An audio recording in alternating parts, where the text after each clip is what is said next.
Assalamualaikum warahmatullahi wabarakatuh. Waalaikumsalam warahmatullahi wabarakatuh. Alhamdulillahirabbil alamin wassalatu wassalamu ala asyrafil anbiya'i wal mursalin sayyidina wa maulana Muhammadin wa ala alihi wa sahbihi ajma'in.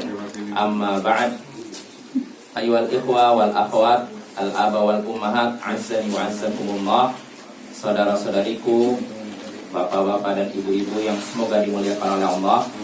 Seperti biasa di malam Sabtu kita mengkaji tafsir Al-Quran menggunakan kitab tafsir Jalalain karya Imam Jalaluddin As-Suyuti dan Jalaluddin Al-Mahalli.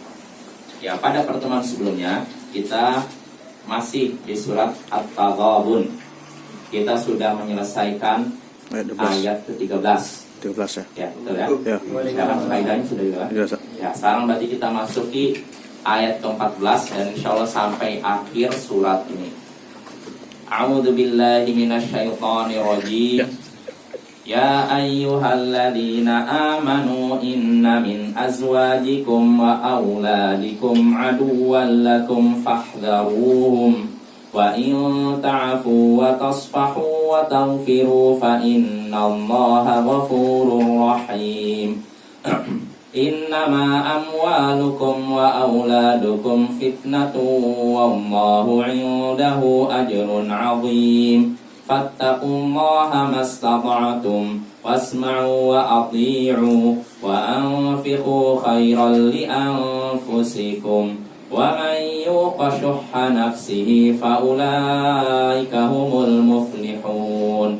In tuqridullaha qardan hasanan yudha'ifu lakum wa yaghfir lakum wallahu syakurun halim. Alimul ghaibi wasyahadatil azizul hakim. Ya ayyuhalladzina amanu, hai orang-orang yang beriman, inna min azwajikum wa auladikum aduwwan lakum, sesungguhnya di antara istri-istri kalian dan anak-anak kalian, di antara istri-istri kalian dan anak-anak kalian ada yang menjadi musuh kalian. Fahdharuhum, karena itu hati-hatilah dari mereka, waspadalah dari mereka. Wa in ta'fu wa tasfahu wa taghfiru fa innallaha ghafurur rahim. Kalau kalian memaafkan dan bersikap santun dan mengampuni, maka sesungguhnya Allah Maha Pengampun lagi Maha Penyayang. Ya, ini terjemahan surat At-Taghabun ayat 14. Ya, kita bahas Bapak. Di sini Allah katakan ya ayyuhalladzina amanu, hai orang-orang yang beriman. Berarti Allah manggil kita semua yang mengaku beriman. Kata Ibnu Mas'ud, kalau disebutkan ya ayyuhalladzina amanu, hai orang-orang beriman, maka persiapkanlah telinga kita dan pikiran kita untuk mendengar setelahnya. Karena setelah ya ayyuhalladzina amanu ada perintah yang harus kita kerjakan atau ada larangan yang harus tinggalkan. Maka persiapkan.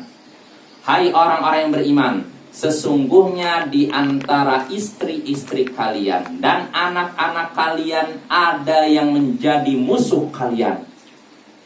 Ada di antara istri-istri kita atau anak-anak kita ada yang menjadi musuh kita. Fahdharuhum, maka hati-hatilah dari mereka. Maksudnya apa ini? Hati-hatilah dari mereka. Kata Imam As-Suyuti di sini, Imam Al-Mahalli, antuti'uhum fi takhallufi 'anil khair kal jihad wal hijrah. Maksudnya hati-hatilah dari mereka, yaitu jangan sampai menaati mereka dalam hal meninggalkan kebaikan. Dalam hal tertinggal dari kebaikan. Jangan sampai menaati mereka sehingga tertinggal dari kebaikan. Seperti apa? Jihad dan hijrah. Jangan sampai gara-gara memenuhi keinginan istri, keinginan anak, tertinggallah kita dari kebaikan. Tertinggallah kita dari jihad dan hijrah. Ini contoh saja. Artinya nggak mesti cuma hijrah dan jihad saja. Semua kebaikan bisa kalau kita menaati istri kita, nuruti istri kita, nuruti anak kita, sehingga kita melalaikan kebaikan, tertinggal dari kebaikan, tertinggal dari ibadah, tertinggal dari sholat berjamaah misalkan. Ini juga hati-hati. Berarti anak kalian dan istri kalian sudah menjadi musuh bagi kalian. Hati-hati. Sesungguhnya di antara istri kalian dan anak kalian ada yang menjadi musuh kalian. Hati-hatilah kata Allah. Karena itu hati-hatilah. Fa inna sababa nuzulil ayatil ta'atu fidzalik. Karena sebab turunnya ayat ini yaitu gara-gara menaati anak dan istri dalam hal demikian. Dalam hal apa? Meninggalkan kebaikan. Gara-gara menaati istri, memenuhi keinginan istri, keinginan anak, sehingga akhirnya tertinggal dari kebaikan. Nah, sebabnya ayat ini turun karena itu. Jadi disebutkan oleh Sunan Tirmidzi dari Ibnu Abbas. Ibnu Abbas menyebutkan sebab turunnya ayat ini. Kata Ibnu Abbas, ayat ini turun terkait pria muslim yang ada di Mekah. Kaum muslimin, kaum pria yang ada di Mekah, mereka sudah masuk Islam. Lalu mereka ingin hijrah ke Madinah. Namun ternyata anak istri mereka tidak ingin ditinggal. Jelas Bapak? Jadi sebab turunnya ayat ini, ada beberapa pria kaum muslimin di Mekah sudah masuk Islam nih, pengen hijrah, ingin mendatangi Rasulullah, tapi anak istrinya nggak mau. Jangan tinggalkan kami, nanti pokoknya kami nggak rela, nggak ini. Akhirnya ya udahlah, nggak jadi hijrah. Nah, setelah nggak jadi hijrah di kemudian hari, orang ini datang kepada Rasulullah. Mereka dapati kaum muslimin yang sudah hijrah terlebih dahulu, mereka sudah lebih ngerti tentang agama, sehingga akhirnya laki-laki ini pun merasa kesal kepada siapa? Kepada istri dan anaknya, dan ingin menghukum mereka. Makanya Allah ingatkan, jangan seperti itu. Wa in ta'fu, kalau kalian memaafkan, wa tasfahu, dan juga bersikap santun, wa taghfiru, dan mengampuni mereka, fa innallaha ghafurur rahim. Sesungguhnya Allah Maha Pengampun lagi Maha Penyayang. Artinya jangan hukum mereka, maafkan saja. Jelas Bapak-bapak maksudnya ya? Ya, jadi ayat ini turun terkait itu. Kaum muslimin yang mau hijrah ke Madinah dilarang oleh anak istri mereka, sehingga kan udahlah, saya nurutin anak istri aja. Nah, setelah itu dia baru datang tak berapa waktu setelah dilarang, dia datang ke Madinah, dia dapati orang yang sudah hijrah terlebih dahulu, ternyata mereka lebih paham tentang agama. Dia ketinggalan, maka dia merasa kesal dan ingin menghukum anak istri mereka. Namun Allah larang yang demikian. Jelas Bapak-bapak? Ibu-ibu jelas ya? Ya, ini maksud ayat tersebut ya. Jadi, hai orang-orang yang beriman, sesungguhnya di antara istri-istri kalian dan anak-anak kalian ada yang menjadi musuh kalian. Maka hati-hatilah dari mereka, waspadalah terhadap mereka. Nah, ketika Allah menyuruh untuk tidak menaati mereka sehingga tertinggal dari kebaikan, akan timbul kesan berarti kita harus bersikap keras, ya tidak? Bisa jadi akan timbul rasa kasih itu kan? Jangan taati mereka, hati-hatilah. Di antara mereka ada yang menjadi musuh, hati-hatilah. Kesannya berarti kita harus bersikap keras kan kepada anak dan istri. Namun Allah hapus dugaan seperti itu. Allah katakan setelahnya, wa in ta'fu, kalau kalian maafkan mereka, wa tasfahu, dan kalian bersikap santun kepada mereka, wa taghfiru, dan kalian mengampuni mereka, fa innallaha ghafurur rahim. Sesungguhnya Allah Maha Pengampun lagi Maha Penyayang. Ya, artinya udah maafkan saja. Di sini kata Imam Al-Mahalli, wa in ta'fu, kalau kalian maafkan, maksudnya apa? Wa in ta'fu anhum fi tathbitihim iyyakum an dzalikal khair mu'tallina bimasyaqqati firaqikum alaihim.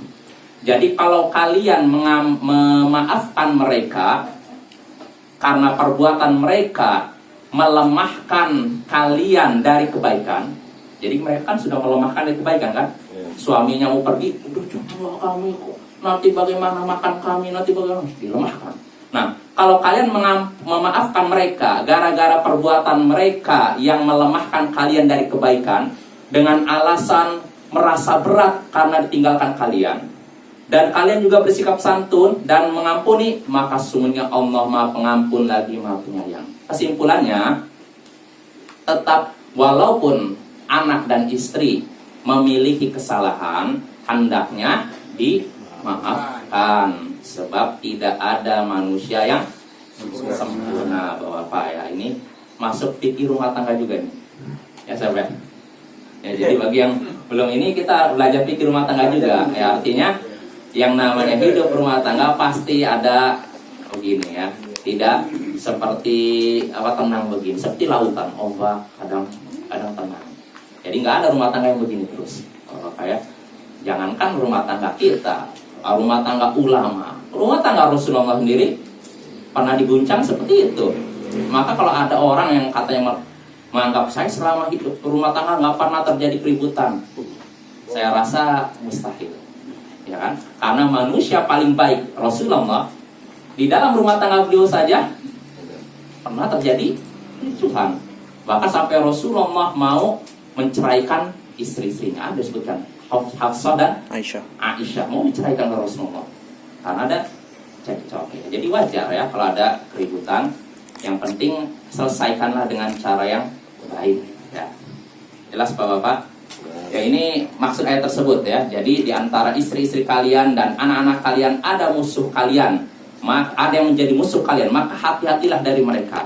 Ya, kalau kalian memaafkan mereka, bersikap santun dan mengampuni mereka, maka sungguhnya Allah Maha Pengampun lagi Maha Penyayang. Lalu Allah katakan di sini, innama amwalukum wa auladukum fitnah. Sesungguhnya harta kalian dan anak kalian adalah fitnah. Wallahu 'indahu ajrun 'azim. Dan Allah di sisinya lah balasan atau ganjaran yang besar. Kita ulangi lagi, sesungguhnya harta kalian dan anak kalian adalah fitnah. Apa maksud fitnah? Cobaan. Ya. Maksudnya apa? Kita baca penjelasan Imam Al-Mahalli. Sesungguhnya harta kalian dan anak kalian fitnah, cobaan lakum, cobaan bagi kalian, syaghilatun an umuril akhirah, yang menyibukkan kalian dari perkara akhirat. Jadi adanya anak, harta ini cobaan bagi kita Bapak. Apakah kita nanti sibuk dengan itu atau kita tetap mikir akhirat? Jadi kalau bisa kita harus bisa kan, kalau bisa harus bisa harta itu cuman di tangan, tidak di hati. Ini baru orangnya zuhud. Jadi orang yang zuhud tidak mesti seperti yang digambarkan oleh kaum sufi, berpakaian yang sudah lusuh, bolong-bolong, terus karung goni, atau sudah ada kutunya, nggak mandi-mandi sampai berminggu-minggu lamanya. Orang gila. Orang gila. Memang begitu. Jadi sampai saya pernah menyebutkan ada seorang sufi berkata, saya tidak pernah merasakan kebahagiaan kecuali dalam 3 keadaan. Saya nggak pernah merasakan kebahagiaan kecuali dalam 3 keadaan. Apa? Pertama, saya di masjid lalu diusir oleh pengurus masjid. Kenapa kira-kira? Bau. Nggak pernah mandi, usir. Dia merasa bahagia. Pertama. Lalu dia sedang berada di kapal, lalu ada orang yang mengejeknya. Dia pun merasa bahagia. Yang pertama. Yang kedua. Yang ketiga, saya suatu hari sedang duduk, lalu saya tidak bisa membedakan mana rambut saya dan mana kutu. Maksudnya apa itu? Sakit banyaknya. Rambut apa kutu? Nah ini katanya bahagia kalau udah begini. Dan ini tentu saja tidak sesuai dengan ajaran Islam ya. Itu menghinakan diri sendiri. Itu bukan tawadhu. Tawadhu nggak seperti itu. Zuhud tidak seperti itu. Zuhud itu artinya, kita sudah bahas definisinya ada 2. Bisa tarku ma la yanfa'u fil akhirah, meninggalkan segala sesuatu yang tidak bermanfaat di akhirat. Ini definisi Syekhul Islam Ibnu Taimiyah. Atau definisi Abu Sulaiman Ad-Darani, tarku ma yushghilu 'anillah, meninggalkan segala sesuatu yang menyibukkan dari Allah. Jadi kalau memang kita merasa kekayaan kita, jabatan kita, atau apapun yang kita miliki menyibukkan dari Allah, tinggalkan. Ya, tapi kalau tidak menyibukkan dan malah membantu kita untuk taat kepada Allah, nggak apa-apa, pertahankan. Contohnya, saya punya 1 HP. Misalkan saya butuh untuk beli HP lagi 2. Memang kalau saya beli 2 HP, ternyata saya malah sibuk dengan HP. Ini terus lupa baca Quran, lupa, ini malah sibuk status WA, sibuk Facebook. Nah kayak gini berarti nggak zuhud. Kalau saya mau zuhud berarti tinggalkan itu. Jangan sampai dunia itu menyibukkan dari Allah. Ini yang dimaksud zuhud. Tapi kalau memang orang butuh HP banyak, memang kebutuhannya banyak, dia bisnismen atau apa, sehingga HP-nya ada 5 misalkan, dan dia membutuhkan, bertentangan dengan zuhud? Tidak. Yang penting nggak menyibukkan dari Allah. Tapi kalau suatu perkara, benda kah, uang kah, jabatan kah, menyibukkan dari Allah, tinggalkan itu. Itulah yang namanya zuhud, ya. Jadi kita kembali lagi, sesungguhnya harta kalian dan anak kalian itu fitnah, cobaan kalian, cobaan bagi kalian, cobaan untuk mencoba menguji kita siapa di antara kita yang ingat Allah atau tidak. Kasih harta. Kadang seorang waktu hartanya pas-pasan rajin ke masjid. Tapi kalau hartanya sudah banyak, lupa masjid. Nah, ini hati-hati, ini cobaan harta. Begitu juga anak. Bisa jadi kalau ada orang misalkan belum dikaruniai anak, dia rajin ibadah, rajin baca Quran. Setelah punya anak, sibuknya ke anak. Ini hati-hati, ini cobaan. Begitu juga harta dan anak juga cobaan, bukan coba menguji kita apakah kita ingat akhirat atau tidak. Itu juga menguji kita apakah kita sabar atau tidak. Harta anak-anak terutama bapak, ini cobaan baik kita sabar atau tidak. Kadang ada orang tua yang diuji dengan anak yang super nakal. Nah, ini cobaan bapak ya. Sabar atau enggak? Jangan sampai ngeluh. Ya Allah, kenapa ini saya kok saya dapat anak seperti ini? Gimana nih? Nah, ini hati-hati. Kalau orang sudah mengeluh begitu, berarti tidak sabar. Nah, ini cobaan bapak ya. Maka Allah katakan dalam surat Al-Furqan, wa ja'alna ba'dakum li ba'din fitnatan atasbirun. Kami menjadikan sebagian kalian menjadi fitnah bagi sebagian yang lain. Ini bukan cuma anak saja, termasuk temankah, tetanggakah, atau orang lain. Kami jadikan sebagian kalian menjadi fitnah bagi sebagian yang lain. Maksudnya apa? Menjadikan sebagian kalian menjadi fitnah bagi yang lain. Jadi cobaan. Atasbirun, apakah kalian mau sabar? Nah, ini artinya semua itu cobaan. Kita dicoba dengan istri, dicoba dengan anak, dicoba dengan orang tua, dicoba dengan sabar tidak? Nah, ini yang jadi masalah ya. Kalau kita sabar, Allah akan tolong kita. Apa? Oh iya, kita harus sabar. Ya. Nggak perlu kesah. Kita yang penting jalani, nikmati aja. Kita belum ada apa-apanya bapak-bapak ya, dibandingkan para ulama terdahulu ya. Seperti Syekhul Islam Ibnu Taimiyah ini bolak-balik penjara beliau. Udah lepas dari penjara, dimasukkan ke penjara. Apa sebabnya? Musuh-musuh dakwahnya ingin menghalangi dakwah beliau. Jadi setelah Syekhul Islam membantah hujahnya orang-orang ahli bid'ah, meruntuhkan hujah mereka nggak punya senjata lagi, mana nih man? Akhirnya mereka main apa? Kekuasaan. Biar dibikin meresahkan masyarakat, mengubah-ubah ajaran masyarakat. Akhirnya langsung ditangkap. Cablah umat, begitu. Iya. Emang itulah apa senjata ahli bid'ah, sebutkan para ulama. Mereka itu karena sudah ngerasa kalah hujah, akhirnya apa? Main jalur kekuasaan. Ini sebenarnya cara-cara apa nggak? Cut. Iya, nggak berani. Ini ada hujah akhirnya panggilnya, dilapor, tangkap itu keresahannya masyarakat, memecah belah dunia, tertangkap. Nah, ini yang terjadi pada Syekhul Islam Ibnu Taimiyah. Beberapa kali beliau dipenjara sehingga meninggalnya di dalam penjara. Dan dikira dengan apa membuat apa memenjarakan beliau, musuh-musuhnya dikira wah dengan ini dakwahnya berhenti. Mereka keliru. Dengan dipenjara dan setelah beliau meninggal dunia justru dakwah beliau diterima oleh masyarakat luas. Bahkan ketika beliau meninggal dunia, yang menyolatkan jenazahnya, mengantar jenazahnya kuburan itu benar-benar besar.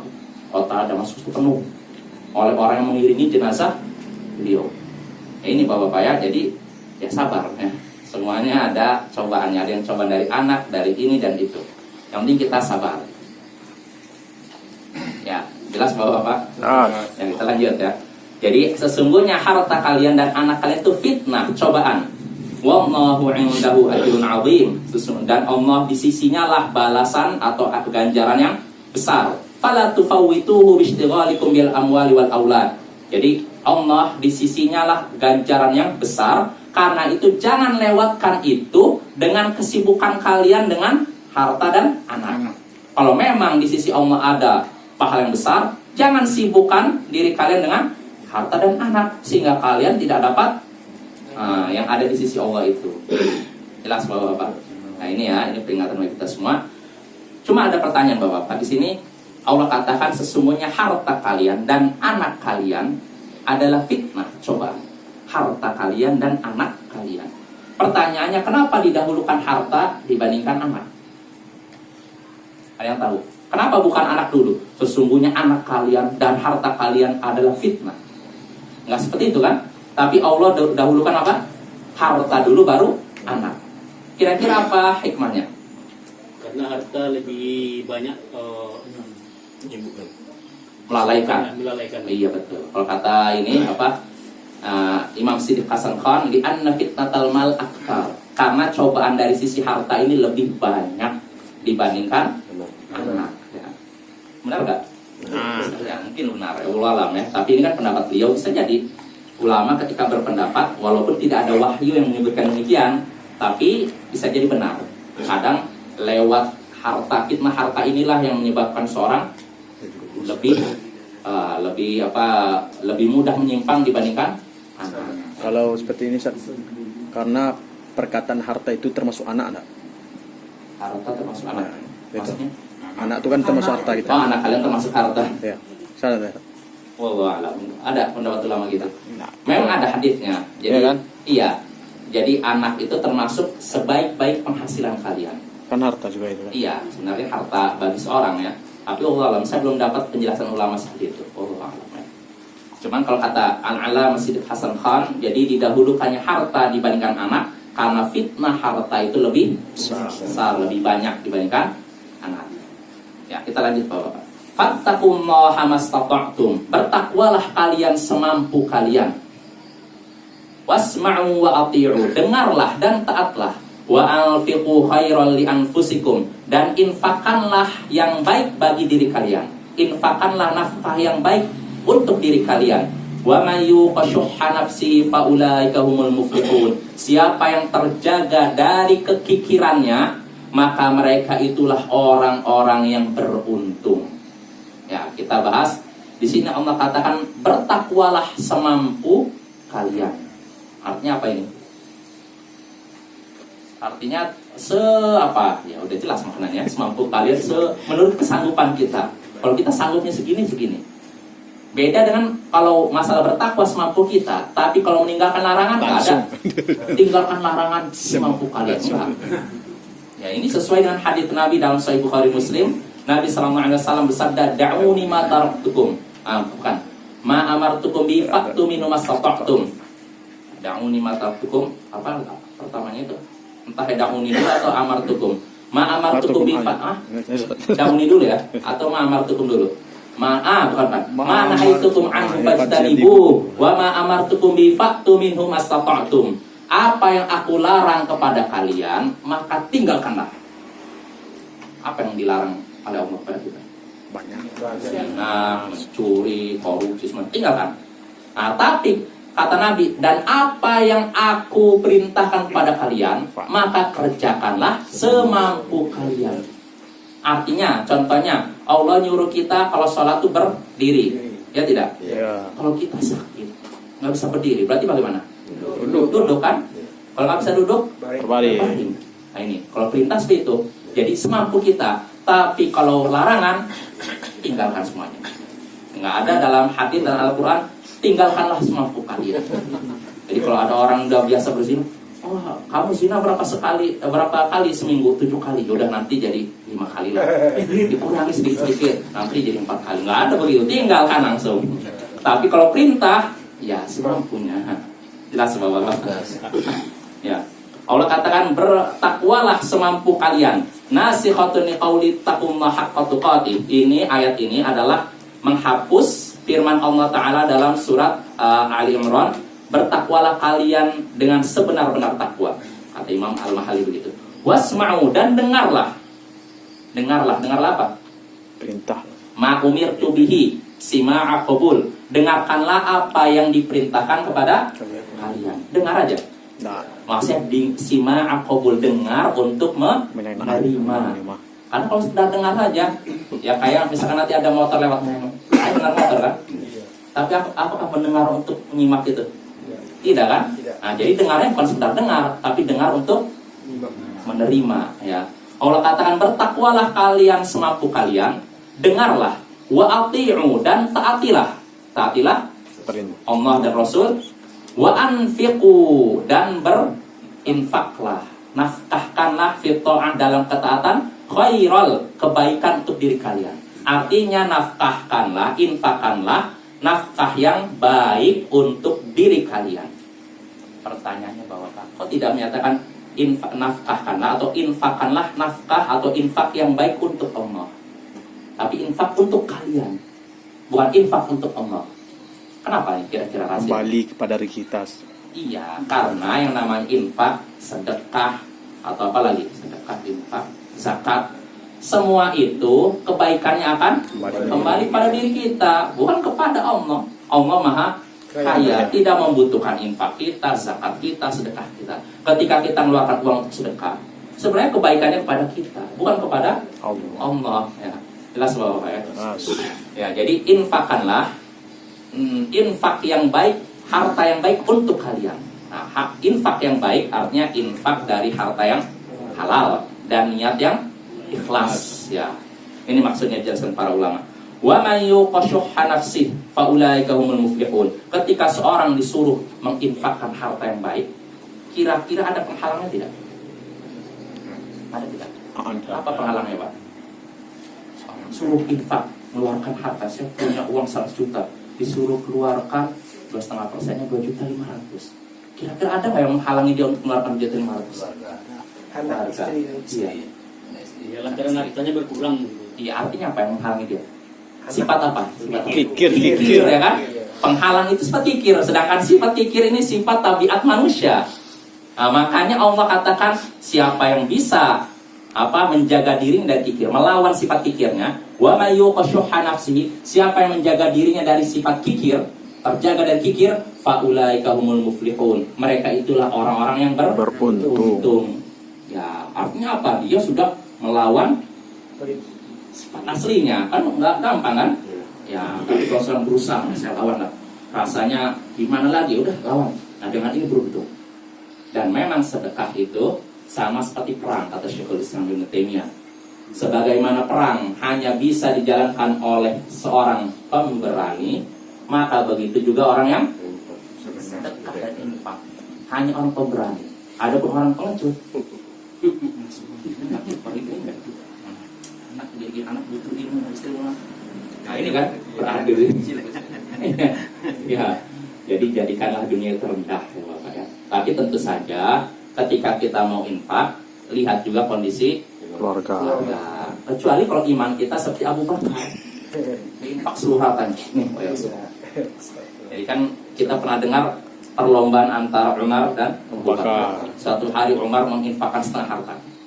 Dia merasa, wah saya sekarang mengalahkan Abu Bakar. Ternyata nggak berapa lama datang Abu Bakar, wahai Rasulullah, saya infakkan seluruh harta saya. Umar kaget lah. Nah, dia mau mengalahkan Abu Bakar, ternyata Abu Bakar mengalahkan lagi. Nah di sini Abu Bakar menginfakkan seluruh hartanya. Terus bagaimana dengan anak istrimu? Saya serahkan pada Allah. Luar biasa kan? Pertanyaannya, boleh tidak kalau kita menginfakkan seluruh harta kita? Tidak. Boleh kalau iman kita sudah Abu Bakar. Tapi kalau iman kita seperti Nabi Abu Bakar, mikir-mikir, jangankan seluruh harta kita setengahnya, nanti gimana ya, istri nanti protes enggak? Ya kan? Anak nanti gimana kan, gitu kan? Makanya semampu kita. Itu bukan kewajiban Bapak ya. Yang wajib itu kita kalau sudah misalkan harta kita udah mencapai nisab, nah itu baru dikeluarkan zakatnya. Adapun yang lain tidak wajib. Tapi kalau kita mau mengeluarkan lebih dari 2,5% misalkan 50% seperti Umar, boleh. 100% kalau seperti Abu Bakar iman kita. Tapi ya kita bisa melihat, mengaca kan, saya ini seperti Abu Bakar enggak ya? Kalau iman kita pas-pasan, janganlah maksakan diri. Kalau so Abu Bakar, Hah? kalau so Abu Bakar, gaya-gaya Abu Bakar. Iya, makanya gini aja semampu kita. Karena kalau kita maksakan, nanti begini Bapak, kalau kita paksa sedangkan iman kita nggak seperti itu, nanti setelah dikeluarkan timbul apa? Bukan nanti balik nggak ya bang? Nah itu, nanti anak saya gimana ya udah. Nanti ujung-ujungnya ngeluh, kenapa saya belum ngasih seluruh harta saya ya? Nanti saya belum, udah. Jadi akhirnya tidak bernilai pahala lagi, ibadahnya udah bercampur dengan keluh kesah, rusak. Ya, makanya jangan paksakan diri kalau kita tidak mampu. Sama seperti ibadah juga. Sholat malam nih. Kalau kita mau yang afdal, sholat malamnya seperti Rasulullah 11 rakaat tapi lama. Ya, Rasulullah pernah Hudzaifah bin Al-Yaman pernah sholat bersama Rasulullah. Ketika itu Rasulullah rakaat pertama nih membaca Al-Baqarah. Kata Hudzaifah, wah nanti kalau ayat 100 Rasulullah ruku. Ternyata lanjut. Wah, oh mungkin kata Hudzaifah kalau udah selesai Al-Baqarah beliau ruku. Ternyata lanjut surat An-Nisa. Surat An-Nisa kata Hudzaifah mungkin kalau udah selesai An-Nisa selesai. Rasulullah ruku. Ternyata baca Ali Imran. Dalam satu rakaat membaca 3 surat panjang. Al-Baqarah, An-Nisa, Ali Imran dan An-Nisa. 5 juz itu. Berapa juz itu? 5 juz. Nah, kalau kita mau seperti itu silahkan. Tapi kita harus mengukur diri kita. Bisa nggak seperti itu? Kalau memang kita sudah terbiasa dikit-dikit sampai banyak begitu nggak apa-apa. Kita akan merasa nikmat. Tapi kalau tidak terbiasa, kita langsung begitu, besoknya libur lagi sholatnya. Kak, Ustaz, ya. bisa nggak hadis itu jadikan dalil surat tahajud itu berjamaah? Tahajud berjamaah kalau kadang-kadang boleh. Jadi bapak-bapak ada sholat sunnah yang disunahkan berjamaah dan ada sholat sunnah yang tidak disunahkan berjamaah. Sholat sunnah yang dianjurkan disunahkan berjamaah seperti sholat tarawih, jelas Rasulullah melakukan kan? Terus atau kita nganggap sholat kusuf, gerhana, atau sholat apa lagi istisqa, minta turun hujan. Nah, ini para ulama menyatakan boleh sepakat. Nah, tapi kalau sholat sunnah yang tidak dianjurkan berjamaah, contohnya sholat duha, sholat tahajud dan semacamnya. Maka kalau seorang melaksanakan 2 sholat ini kadang-kadang secara berjamaah boleh. Tapi kalau terus-menerus kita, ya, karena apa? Ini menjadi syariat baru, pesannya yang dianjurkan seperti itu. Padahal Rasulullah tidak pernah melaksanakan berjamaah. Kalau kadang-kadang nggak apa-apa. Misalnya Ustaz, kayak di pesantren tahfiz itu Ustaz, itu bisa kena juga tuh Ustaz. Maksudnya? Biasanya kan ada gurunya tuh untuk murojaah hafalannya, kemudian dia sholat berjamaah sama santri-santrinya. Terus-menerus. Terus-menerus Ustaz. Nggak disyariatkan. Karena kalau udah terus-menerus nanti akan timbul anggapan bahwa ini dianjurkan.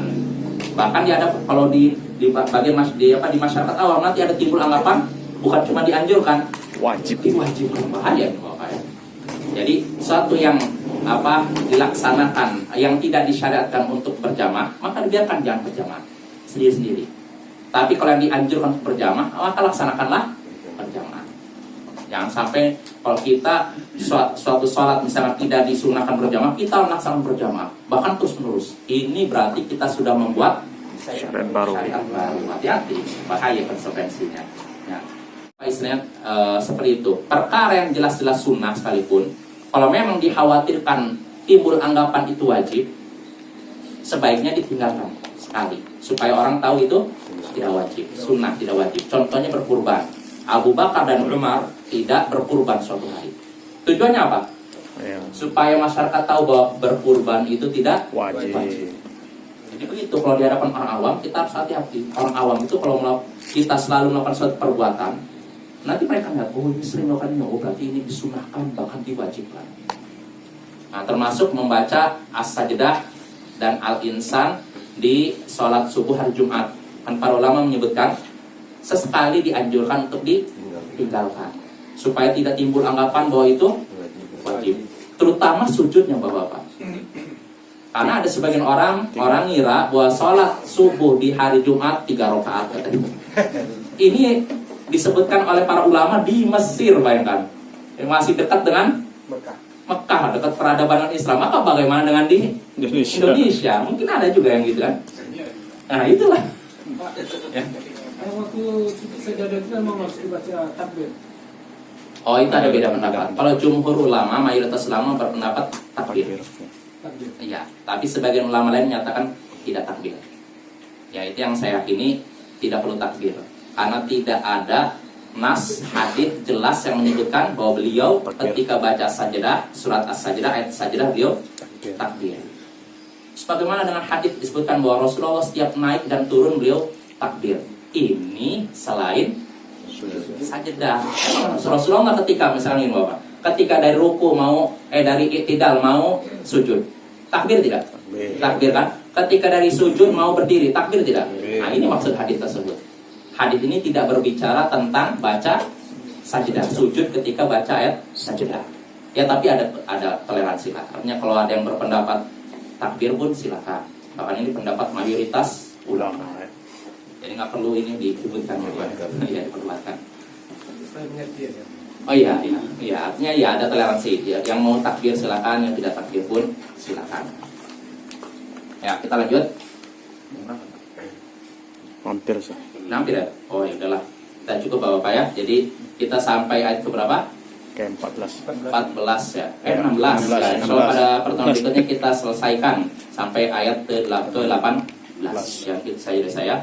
Kurang lebih mohon maaf. Subhanakallahumma bihamdik asyhadu an la ilaha illa anta astaghfiruka wa atubu ilaik. Assalamualaikum warahmatullahi wabarakatuh. Waalaikumsalam warahmatullahi wabarakatuh.